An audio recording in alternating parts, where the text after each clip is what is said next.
thanks for being here, and thanks for being here at Federal Forum. What a great opportunity to get us all together. I think we're at 2,000 attendees at this today, so fantastic.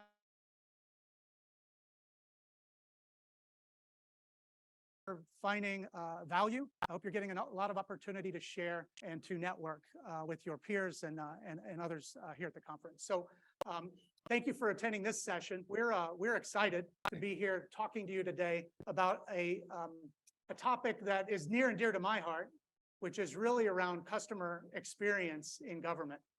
And that's customer is kind of a nebulous term. It can mean so many things to so many people. So as we go through this here today, we're going to talk about the customer and what that means. So thank you for being here. Executive mandates have driven huge attention on transforming customer experience in federal government. And so in addition to that, funding taking place to really look at how can technology and digital transformation help power some of those experiences. And so it's a good time. And ServiceNow is, I think, working diligently to try to bring value to all of you in that space. So to try to take what we have as a platform and build off of it to bring value to you in ways you can use this to improve customer experience, ways you can use our platform, the products we're building, and what you're configuring to help improve customer experience. So to help address that today and really to focus on what you're probably here to discuss is I've got three amazing panelists here with me today that will be sharing with you. Pamela Scruggs. So Pamela is with the U.S. Fish and Wildlife Department. She's a lead in their permits part of the organization. Got Doug Freeman, who is a Chief Digital Experience Officer at the U.S. Department of Commerce. And Maria Bertucci, she's a lead within the USDA for their National Financial Center. And so great array of experiences here. And our goal today is to really help you understand, as these folks have gone through and are going through their digital transformation, what are the nuggets that you might be able to pick up that can help with what you're trying to accomplish in the same areas. And so that's why we're here today. Wanting to keep it relaxed. Thank you all for being here and taking the time to do this. Pam, I'm going to pick on you to start because I'm fascinated by what we're doing with U.S. and Fish and Wildlife and what you're doing with the organization. Can you talk about what your organization is doing in that transformation around customer experience and I think nuggets around best practices or lessons learned? Anything you can share there? Sure. Thank you for the opportunity. As Ron mentioned, I am work for the U.S. Fish and Wildlife Service, and my project that I lead up is working across the agency, across 4 of the major permitting programs. We issue permits under wildlife conservation laws, and so 7 laws like the Endangered Species Act, the Migratory Bird Treaty Act, and we serve external and internal customers. And there are about 30,000 right now accounts we have with our external customers. So to give you a sense of the volume, we just started we're in May, we start our 3rd development year. So we really feel like we're pretty new to the game. And I will admit that we started with sort of our own needs in mind. You might have heard that in the keynote speaker said a lot of governments do that. We're them. We really recognize that we had like a 25-year-old legacy system that needed to meet the modern demands. I mean, even for security, it was so old that it, just wasn't, the upgrades and such ran the risk of breaking it. So we came into it from that perspective. And in going into year 3, we're feeling pretty proud because we've managed to pivot. And now we see a path to really starting to hear from the external customers.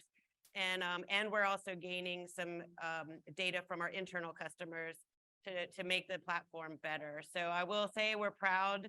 We went from having to lick envelopes and stick stamps and fill out, sign in blue ink and write paper checks to like 2.5, 3 years later, we actually can receive all of our applications now digitally. We still haven't digitized all of our forms. And so sometimes for much of the process, applicants are still uploading PDFs. So we're working as we go, but we do have a secure system that allows for people to pay for their processing fees online. So we'll give ourselves a teeny little pat on the back for managing to do that. And now we're starting to talk to our customers and learning some really very important things. So being here, I wish that we may have started where they tell you to start, which is with the customer. But I still think we're early enough to really make the pivots we need to meet the external customers' needs. And I love the idea of what I heard this morning, that it can really elevate our internal users, because it's a sort of it can be grueling work. It's, tends to be more, we have more work than we can handle. And so becoming more modern is really important. And the idea of uplifting our internal users by helping our external users is really, really exciting. So we're new on our journey. I think that what I'm hearing is, if you haven't started, it might be a good idea to start with the external customer first, or the people you're really trying to serve. And I'd say maybe, I guess my other thing is to realize they call it a journey for a reason, and it is not, change is not easy. And particularly if you're trying to change things that are really outdated and really sort of rooted in maybe 1970s, 1950s, 1900s thinking, because that's when our laws came into effect. And we've been doing a lot of the things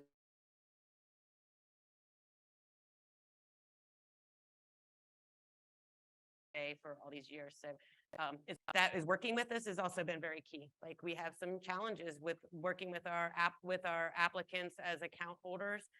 Paper was different, didn't need an account, you just signed a form and mailed it in. And so ServiceNow has been a really great partner, helping us to evolve the way along with the way our businesses do business and our individuals do business. So anyway, with our surveys and our customer support tool, we're starting to glean some insights, and I'm hoping through the other federal workers that I'm meeting here and other contacts, I can really learn how to hear the voice of the customer all the time. That's what I remember, Pam, when we were talking, you were talking about I put it in quotes, it was the I think versus the reality, or we think. I mean, and we were all chatting about it.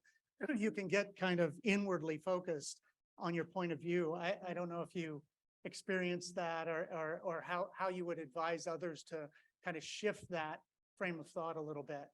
Sure. I mean, I'll say that we thought we knew what our applicants would want, which would be a quick answer from the government, right? They wanted efficiency, and we were not particularly efficient. Very complex, nuanced rules we have to follow.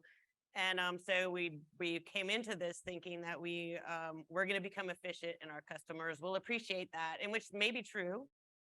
I can't say we've achieved perfect efficiency yet, though, but we've, through our survey, found that we have I'm proud of it, like 65% satisfaction rate in our first couple of months. And that's so they need more than, they're looking for more than efficiency. And that is an important lesson to learn. And there's probably some other ones there. There's probably ways we can ease their pain as we gain efficiency and streamline our back end, not just the technology part, but the process part, and align more across those stovepipes and silos within our organization. So yeah, we definitely started from that. We think this, and now it's super exciting to hear what they think. I mean, there's all kind of nuggets there. Some of it's actionable, some of it's painful, some of it's really it's really surprisingly positive. So that's all good. I don't know. It's all good, trending. Yeah. I don't know if either of you want to comment there. I'll say, Maria, I hear Pam talk about like that definition of customer.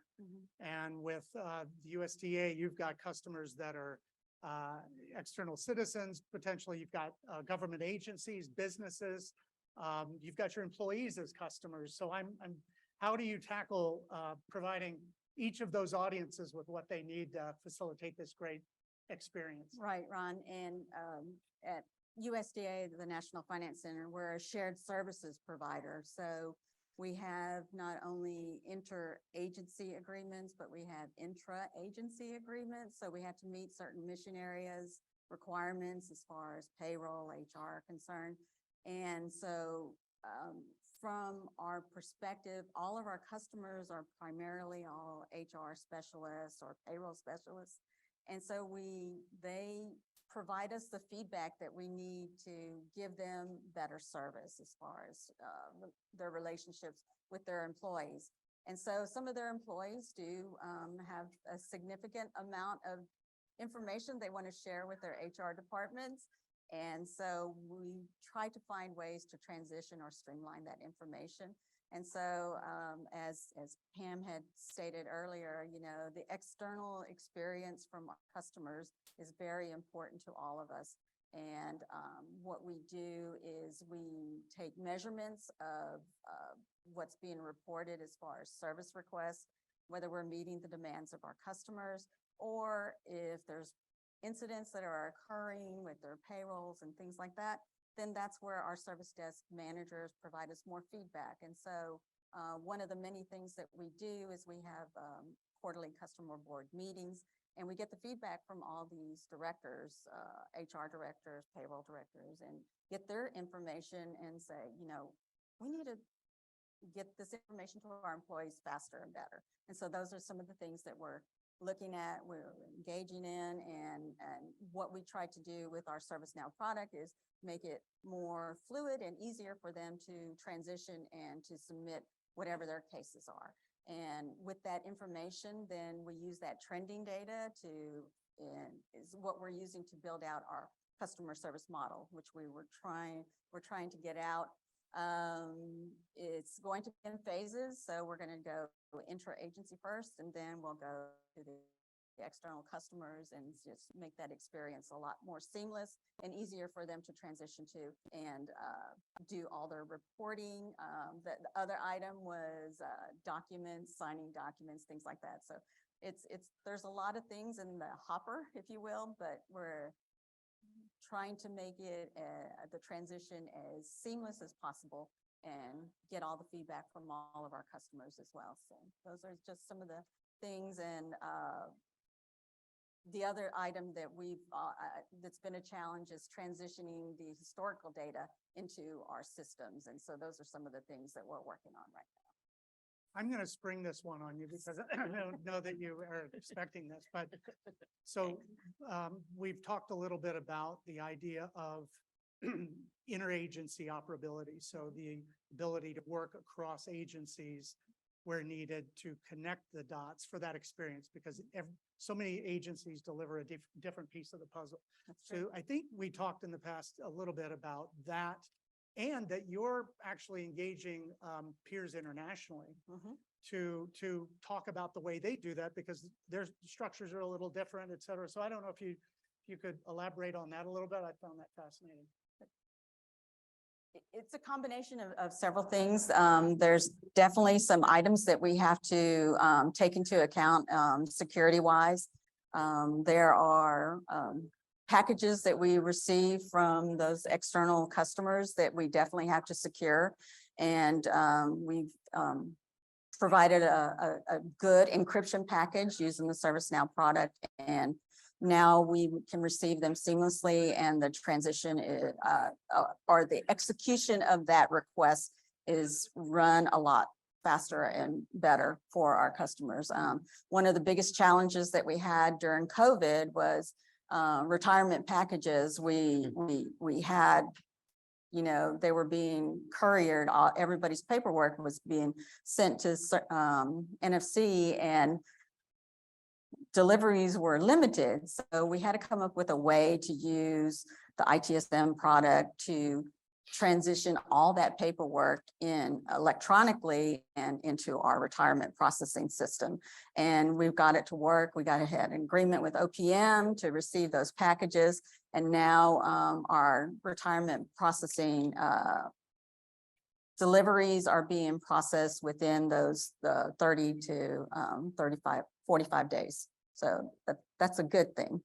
So we don't have those delays. So those were some of the things that were challenging. And so with those packages that were brought on site or electronically, we had to encrypt them and get them across.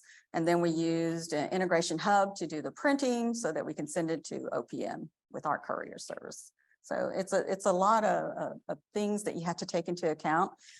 Securing the data, protecting the data, who can see the data, that type of stuff. So those were definitely the challenges that we had, but it did prove to be a good methodical process. How about collaboration between peers of yours and other organizations, or you mentioned international groups? So how do you gain best practices and collaborate across these different groups? Well, there are several requirements that we are required to, as far as interagency agreements are concerned. I think everybody's aware of them, interagency agreements, those type of things. So we work with our OCIO partners to get all this information secured and sent. So it's just meeting what their requirements are and incorporating them into, collaborating them into our packages that we Got it. have. Yeah, So it's a lot of checks and a balances. lot of checks and balances. And our HR departments definitely have to sign off on all of them. So those are some of the things that we. These initiatives can be daunting. You're tackling pieces, here, Mhm. have to have the whole picture in mind. Doug, I guess I'm interested from your perspective. What are your thoughts on, these big transformational initiatives? To some in an organization can seem like never-ending initiatives. So how do you manage change in your organization as you're thinking about that? How are you thinking about working through that in a way to minimize disruption? Yeah, thanks, John. Good question. Good morning, everyone. You used two interesting words, I think, when we talk about customer experience, which is the words never ending. And I think that's a hallmark, actually, of the best, most customer-centric organizations, is they understand that it's never ending. The pursuit of customer experience is never ending. They're obsessive about it. And so I think for the government, when we have this vision and we challenge ourselves and we say, we want to provide excellent and equitable service to all of our customers in every situation, then we have to be equally obsessive, right? We have to become that kind of customer-centric organization. So say, great, so how do we get there, right? And I think it's, a lot of it is just reinforcing what probably everybody in this room already knows, which is if you're going to go on this journey, right, you got to start first and foremost with your situational assessment, right? Truthfully, where am I at, right? With my people, with my resources, who in the organization is already sort of has expertise in customer experience, in human-centered design and user experience design. What kind of resources do I have from a people perspective? What kinds of platforms and tools do I have? How am I doing today? What are my numbers telling me about how my interactions are today? And get a good situational assessment and be honest with yourself about where are you at today. So then you can be very methodical, but then about mapping out your journey, right? About then what do I need to do about gaining more people resources, using the good basic blocking and tackling tools that you have at your disposal, about training people, putting it into their performance plans, right? This is, I like to tell people all the time, CX and HED and these things are not a group of people that you go to talk to. It should not be that. Everyone in the organization should raise their hand and say, I'm a CX person, right? I'm a human-centered design person. Everyone in the organization, because everyone can contribute to it. So you've got to prepare your people. The second thing, of course, again, then is platforms and tools. We talked about voice of the customer. Well, in order to hear the voice of the customer, you have to have a way and a methodology in which to hear that, right? And, I certainly have been in rooms where people have presented survey, great survey information, but in some cases that survey information might be 12 months old. I come from the private sector world originally and spent most of my career there. And we lived in environments where, our finger was on the pulse of the client 24 and customers 24/7. So we had tools and platforms that had a way to give us the quantitative and qualitative information that we could look at every minute of every hour of every day of every week of every month. And so that gives you the data to sort of say, because guess what, as I always like to say, I think most customers are probably like me. They can be a bit emotional, they can be a bit fickle, right? Needs may change.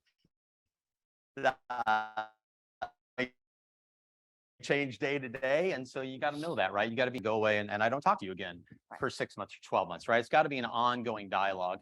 And that's, by the way, is external and internal, right? Internal. I mean, when we talk about customers, we're talking about external customers, but we're equally talking about the employee experience, right? You've got to be aggressive and obsessive about both of them, I think. And so, I think so you've got to kind of take these steps towards that maturity and understand that it is a journey, but and of course, along that journey, there's some other things you got to be conscious of. I think we all know, right? Along that way, you've got to have some short-term wins. Mhm. And, we're seeing that, we all know the federal government has 35 identified high impact service providers that are doing some fantastic work, right? And addressing key projects that each of them have. And we're seeing the results, right? I think I just recently, a lot of you may have seen it, the American Customer Satisfaction Index came out and showed that satisfaction in government services surged by 4.6% last year. That's a good sign, right? Directionally, that's good. It's going up, not down or not flat, right? That's a really good sign. But again, we've got to be obsessive. So, you got to keep looking for those quick wins. And certainly you've got to bring your senior leadership along, right? Keep them excited. They, along with everyone else, has to be a part of celebrating the wins as you go along. But it is a long journey and you have to become obsessive. But just to share a little anecdotal story, when you reach that, as I said, I came from the private sector and was fortunate enough to lead an organization where we built a rather large e-commerce business. And, that organization got so obsessive about customer experience, they sort of took it upon themselves. They took all of our different customer personas and they would literally make life-size cutouts of them. And these people would bring them, they would literally celebrate birthday parties. I would come into the cafeteria and I'd be like, oh, whose birthday is it, right? And they'd be like, it's Jennifer's. And I'd be like, Jennifer. And literally they'd be like, they'd have the stand, right? And it'd be whoever it was, right? Like pick whatever, sort of stand. And they'd celebrate their birthdays, like, talk about them. They bring them into meetings, right? Set them in the meeting room.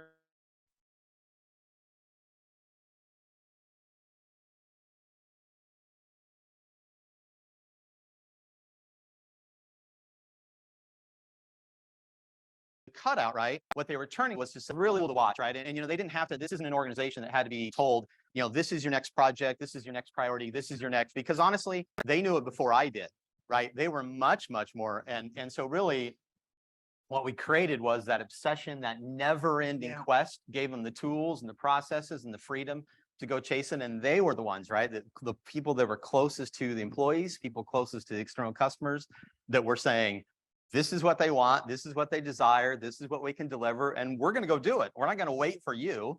They turn to me. They're not going to wait for you as the CEO. We're just going to go do it. And I was like, perfect. That's the kind of obsessive. And so I think that's why, I wanted to sort of pick up on those two words, because I think that's a really, when you can mature your organization and change that mindset, right, and get everybody involved in it, that's when you can sort of, and then it becomes, that never ending goes from a negative, quite honestly, to a positive. No, that's great. And it should be so fantastic. I can't get it out of my mind, but I think I have to start a business where you send in a photograph and I'll make the cutouts that you can use for your meetings. That's going to be a booming business. Well, excellent story. So, and kind of what you're experiencing. Going back, kind of circling back to this concept of empowering employees. Mm-hmm. So how, and Pam, maybe you can comment, how do you think about, how is your organization thinking about the tools and resources they're putting in the hands of employees to really empower experiences they're able to deliver? Is that a huge part of what you're thinking about? Or I guess anybody would like to comment? Yeah, I can say that really we have feedback loops for our internal users, our employees. I think that we have not done as much as we could or should have to help them with the change. Like I said, the processes are old and the behaviors to follow the processes, are rooted there. And so what I really appreciate about thinking of the customer is I know this employee group and we care very much about the people we work with. And I will tell you, I started my career 27 years ago in a permit processing office, and I still have cards that people sent me. We care about these people. We want to deliver good service. It's very frustrating when we can't. It hurts. It's not why you get into government, is to not be able to deliver as quickly or as effectively or as efficiently, whatever the measure of your. And so I think that we are working now to spend more time with our processors and really sort of uplift the community, and thinking of the customer is very empowering, and how we can do this together to serve the public and the people and the mission that we came to these jobs for is really where we need to, we need to spend more time. And like, anyway, the path feels very open to me right now on how we could achieve that. Being here, as I've learned more in my role, I really think that we could spend some time doing that, and it would be so well worth the effort. And it'll also help us understand our customer, because these people know them. They're talking to them on the phone, they're emailing with them every day, and they know the needs that when you sit at the national level, it's harder to fully understand.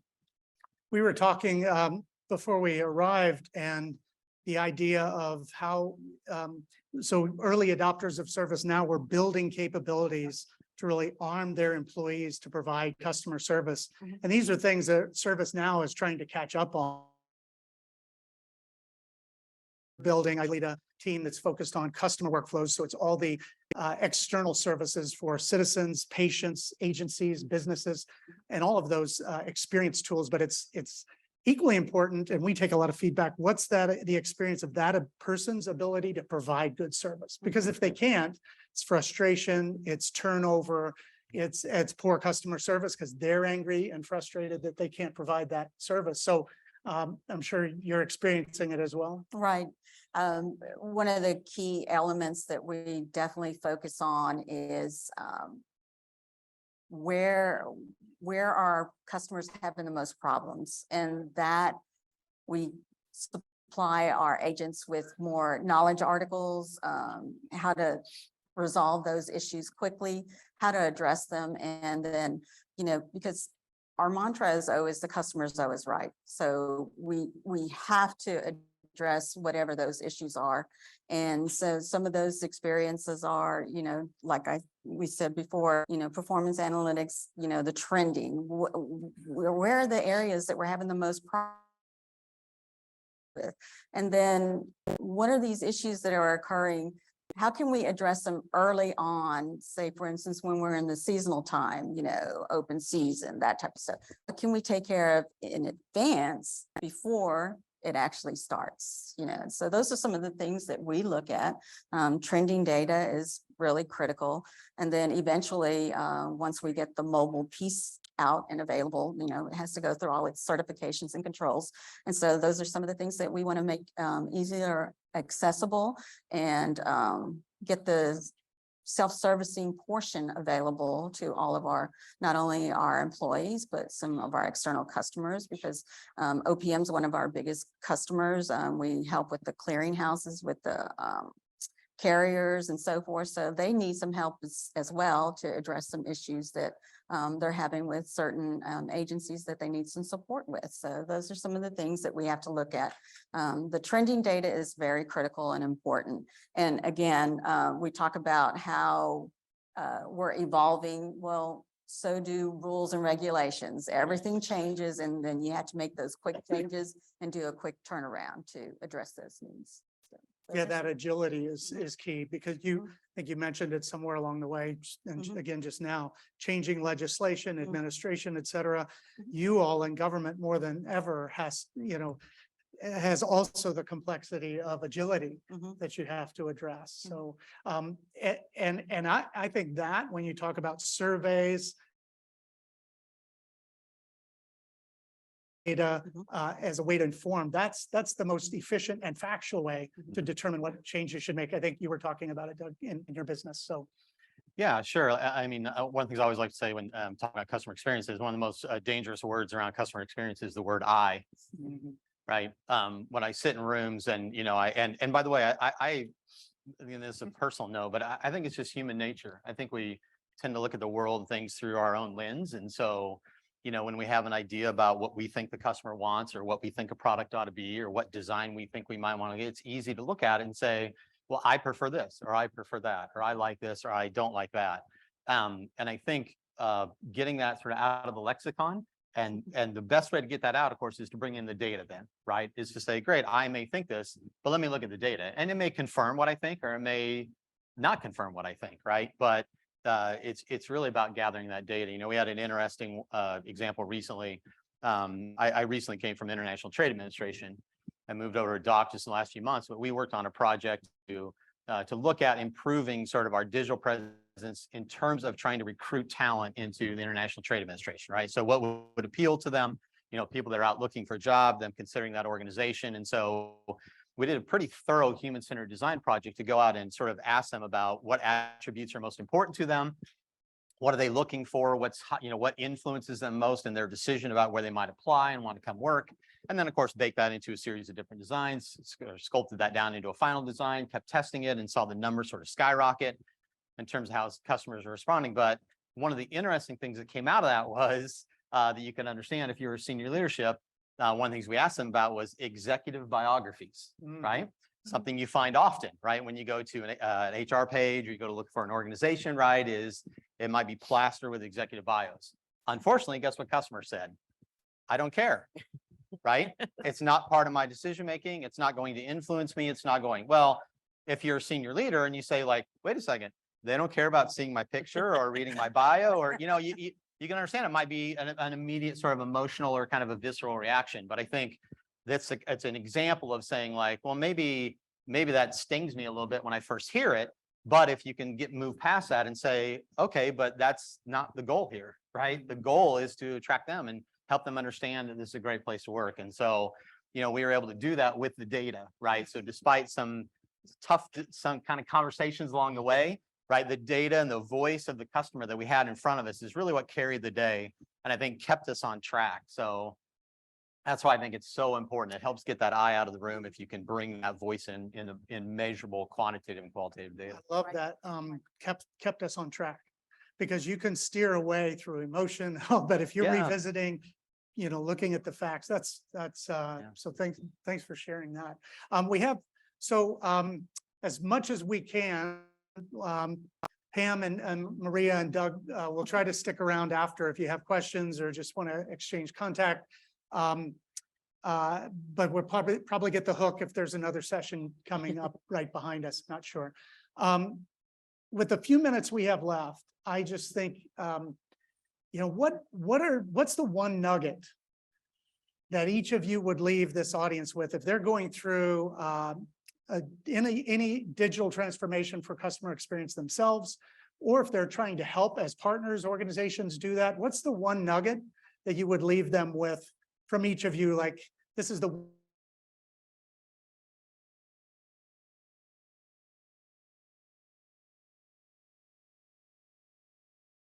session. So I got it. You guys are doing phenomenally well. I'm just riffing it. So anyway, I would say that really, if I could reel it back and start over, I would start with the external customers and talk to them and really be able to get to know them better. I would also say that, like, really the idea of a journey, I mean, to give some grace, like this, some of the things we're trying to transform are long rooted in old ways. And it's going to take a little while to move into the future, the present or the future. So don't give up too soon. It's really super important. And I think I heard it this morning, but like, it's part of trust in government and believing in our system. Super important. Sorry, that was more than one. no, Your turn. you got 3 nuggets for the price of 1. So. That's awesome. Yeah. I mean, I guess I would just, maybe you've missed it here, but I think I would say again, if we want to deliver excellent and equitable service, then we all need to be excellent and equitable in our approach to CX. So I would just encourage, I think my encouragement is, obviously you came into this room, you're interested in, I think it's an effort that everybody needs to be involved in, and all voices need to be a part of it. So I would just say, if you're interested in it, if you're not already part of a formal training program in your organization, take it upon yourself. There are so many resources out there, and I'd be happy to share if anybody wants to hit me up afterwards. I've got a whole series of links and avenues you could go to pursue this for yourself. And so I would just say, get trained up in it, get something, you have something to contribute. I promise you that. Every single voice needs to be heard. That's the way to get to a truly customer-centric organization. So I would just say, pursue it, be passionate about it, be persistent about it. As we said, it is a journey. It is never ending.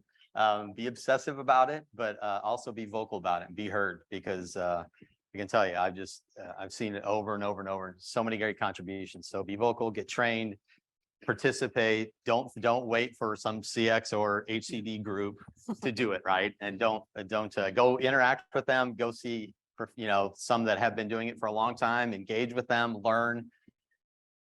And you are a CX person.